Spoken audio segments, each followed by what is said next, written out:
നിങ്ങളുടെ കുട്ടിയുടെ നടുവിന് വളവുണ്ടോ? അതിന് ചികിത്സ ആവശ്യമുണ്ടോ? എപ്പോൾ സർജറി വേണം? നടുവിന്റെ വളവ് കുട്ടികളിൽ വരുമ്പോഴത്തേക്കും ഈ സ്കോളിയോസിസ് പറഞ്ഞൊരു അസുഖമുണ്ട്.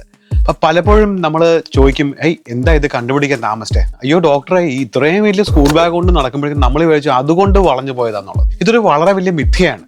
ഒരിക്കലും സ്കൂൾ ബാഗ് കൊണ്ട് ആരെയും നടുവൊന്നും വളഞ്ഞു പോകത്തില്ല. ഈ സ്കോളിയോസിസ് എന്ന് പറഞ്ഞ അസുഖം കാരണമുള്ള വളവ് നമ്മൾ ഈ സ്കൂൾ ബാഗ് കൊണ്ടാണെന്ന് വിചാരിച്ച് അത് കണ്ടുപിടിക്കാൻ പലപ്പോഴും വളരെ ഡിലേ ആവും. അപ്പൊ ഒരു ചോദ്യം വരുന്നത്, ഈ നടുവിന്റെ കൂനി നിവർത്താൻ പറ്റുമോ എന്നുള്ളതാണ്. ഈ എല്ലാ കൂനും സ്കോളിയോസ് കൊണ്ടല്ല, എല്ലാ വളവും സ്കോളിയോസ് കൊണ്ടല്ല. ഈ അഡോളസെന്റ് ഇഡിയോപ്പത്തിക് സ്കോളിയോസിസ് എന്ന് പറയുന്ന അസുഖം കുട്ടികളിൽ കണ്ടുവരുന്ന ഒരു സാധാരണമായിട്ടുള്ള ഒരു വളവാണ്. അപ്പൊ ഇതിന്റെ സക്സസ് ഓഫ് ട്രീറ്റ്മെന്റ് ഇത് നേരത്തെ കണ്ടുപിടിച്ചിട്ട് പലപ്പോഴും സർജിക്കൽ ചികിത്സ ഒഴിവാക്കുക എന്നുള്ളതാണ്. പലപ്പോഴും നമ്മൾ കണ്ടുപിടിക്കാൻ ഡിലേ വരാൻ കാരണം നമ്മൾ ചോദിക്കും, അയ്യോ ഞാൻ വിചാരിച്ചു എൻ്റെ മോള് മോഹൻലാൽ സ്റ്റൈലിൽ വളഞ്ഞു നടക്കുകയാണ്, അല്ലെങ്കിൽ ഇവിടെ സ്കൂൾ ബാഗ് എടുത്തുകൊണ്ട് വളഞ്ഞു പോയെന്നുള്ളതാണ്. തീർച്ചയായിട്ടും ആ രോഗിയെ, ആ കുട്ടിയെ ഒരു ഡോക്ടറെ കൊണ്ട് കാണിക്കുക, ഒരു സ്പൈൻ ഡോക്ടറെ കൊണ്ട് കാണിച്ചിട്ട് ഇതിന്റെ വളവ് ആണോ എന്ന് സ്ഥിരീകരിക്കുക. നമ്പർ 1.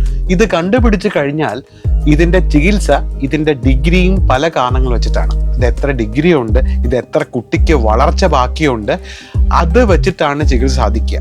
70% സമയത്തും നമ്മൾ നേരത്തെ വളവ് കണ്ടുപിടിച്ച് കഴിഞ്ഞാൽ സർജിക്കൽ ചികിത്സ ഒഴിവാക്കാൻ സാധിക്കും. അതാണ് ഇതിൻ്റെ ഏറ്റവും ഇമ്പോർട്ടൻറ്റ്. നേരത്തെ കണ്ടുപിടിച്ചാൽ സർജറി ഒഴിവാക്കാൻ സാധിക്കും. പലപ്പോഴും 40-50 ഡിഗ്രി കഴിഞ്ഞു, അല്ലെങ്കിൽ ഇതുകൊണ്ടുള്ള ബുദ്ധിമുട്ടുകൾ വന്നു തുടങ്ങി, ആ സമയത്ത് വളരെ സേഫായിട്ട് സർജിക്കൽ ചികിത്സ കൊണ്ട് കുട്ടിയെ നിവർത്താൻ സാധിക്കുന്നതാണ്.